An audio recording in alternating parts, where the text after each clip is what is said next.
करने वाला सेवक भगवान जी की मूर्ति की तरफ देखता है और कहता है,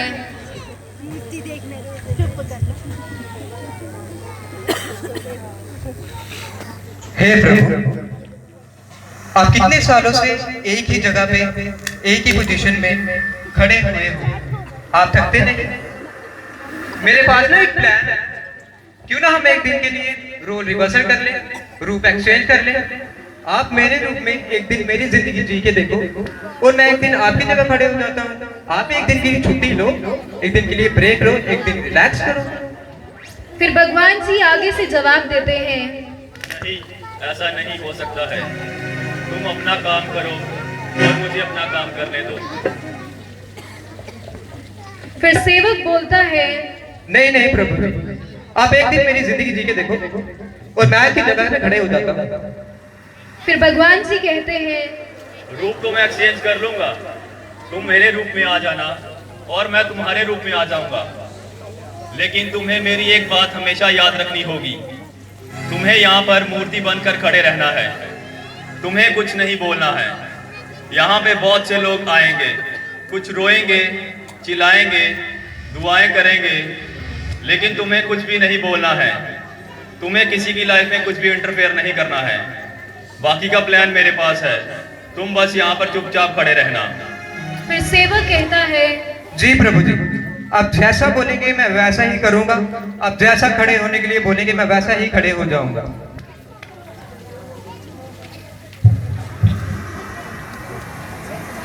फिर भगवान जी उसके रूप में रिलैक्स करने, अपने एक दिन की छुट्टी मनाने चले जाते हैं।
अब ये सेवक भगवान जी की मूर्ति बनकर गिरजाघर में खड़ा है और फिर वहां से एक पहला भक्त आता है जो कि एक बिजनेसमैन है।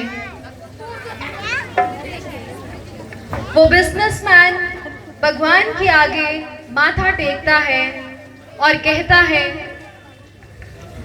हे प्रभु, मेरी धन दौलत, मेरा पैसा, मेरी शान और शौकत और बढ़ाना। मैं एक और नई फैक्ट्री लगाने जा रहा हूँ, उसमें भी अपनी कृपा बनाए रखना। और वह माथा टेकता है और फिर वह जब दान पात्र में चढ़ावा डालने जाता है तो उसका पर्स वहां ही गिर जाता है और फिर वह वहां से निकल जाता है। ये देखकर मूर्ति के रूप में खड़े सेवक को बड़ी घबराहट होती है कि उसका पर्स रह गया। उसका मन करता है कि उसको आवाज दूं कि तेरा पर्स रह गया है, लेकिन उसको याद आ जाता है कि भगवान ने कहा था कि तूने हिलना नहीं है, तूने कुछ नहीं बोलना, जो होता है बस देखते रहना है।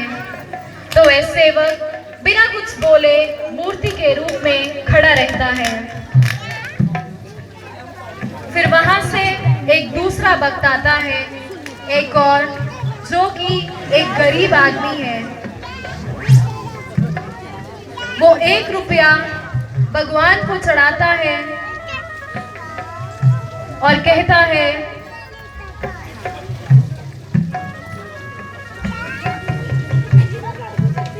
हे ईश्वर, मेरे पास 1 ही रुपया था, वो भी मैंने तुझे चढ़ा दिया है।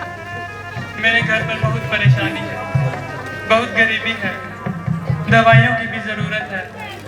हे ईश्वर, कुछ ऐसा कर, कुछ चमत्कार कर और मेरी परेशानियां दूर कर दे। वो माथा टेकता है और जब आंखें खोलता है तो उसकी नजर उस पर्स पर पड़ती है जो बिजनेसमैन का पर्स गिर गया था। वो कहता है,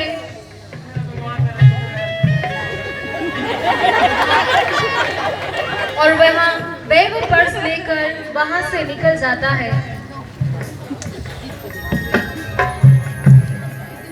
इतने में उस सेवक को और घबराहट होती है कि उसका पर्स इसने चोरी कर लिया, जो मैंने तो दिया नहीं। उसे और परेशानी होती है कि काश मैं इसे रोक सकूं, लेकिन क्या करूं? भगवान ने मुझे बोला है कि तुझे हिलना नहीं है, तो मैं कुछ नहीं कर सकता। I can only wait and watch. तो वो सेवक किसी तरह अपनी घबराहट, अपनी फीलिंग्स को कंट्रोल करता है और मूर्ति के रूप में खड़ा रहता है।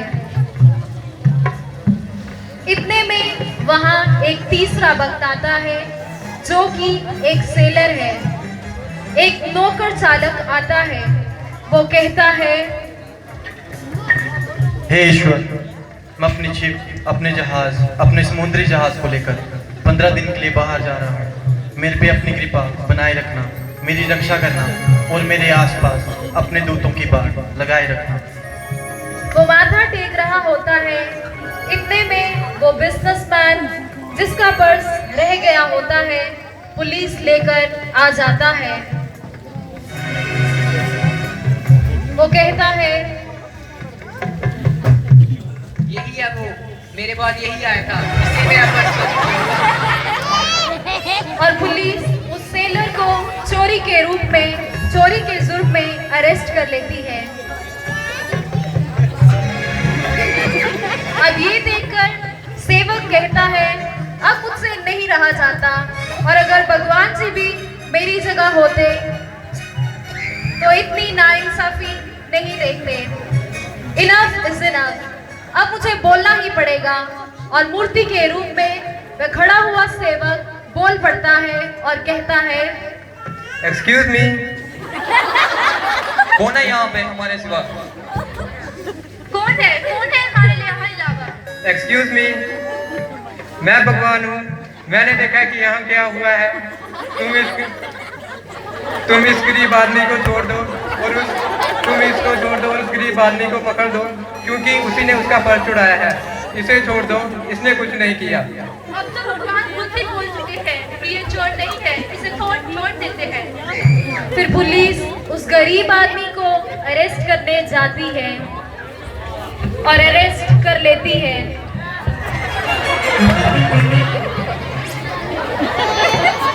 और बिजनेसमैन को उसका पर्स वापस दिलाती है। और जो सेलर है वह अपनी शिप लेकर जाने के लिए तैयार हो जाता है। अब सेवक वापस मूर्ति के रूप में खड़े हो जाता है और फिर शाम हो जाती है। तो भगवान जी वापस आ जाते हैं।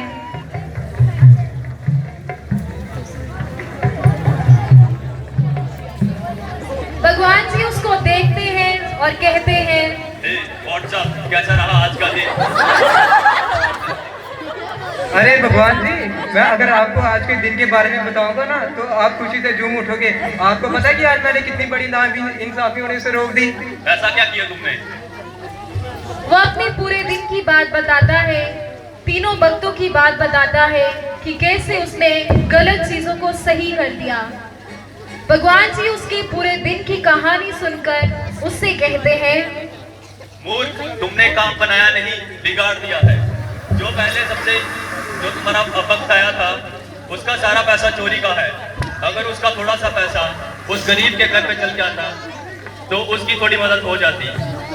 और जो तीसरा व्यक्ति आया था वो समुद्र में जाने वाला है। वहां पे बहुत बड़ा तूफान आने वाला है। अगर वह वहां पर जाएगा तो लौट के वापस नहीं आ पाएगा। तुमने सब काम खराब कर दिया है। ऐसा ही होता है हमारे जीवन में भी। बहुत बार होता है कि हमारे जीवन में मुश्किलें आती हैं, परेशानियां आती हैं और हम सोचते हैं कि इसमें अच्छा क्या है, हमारे साथ इतना बुरा क्यों हो रहा है, क्योंकि कहीं ना कहीं हमारी सोच से भी ऊपर है उसकी सोच, उसकी योजनाएं। इसलिए आज से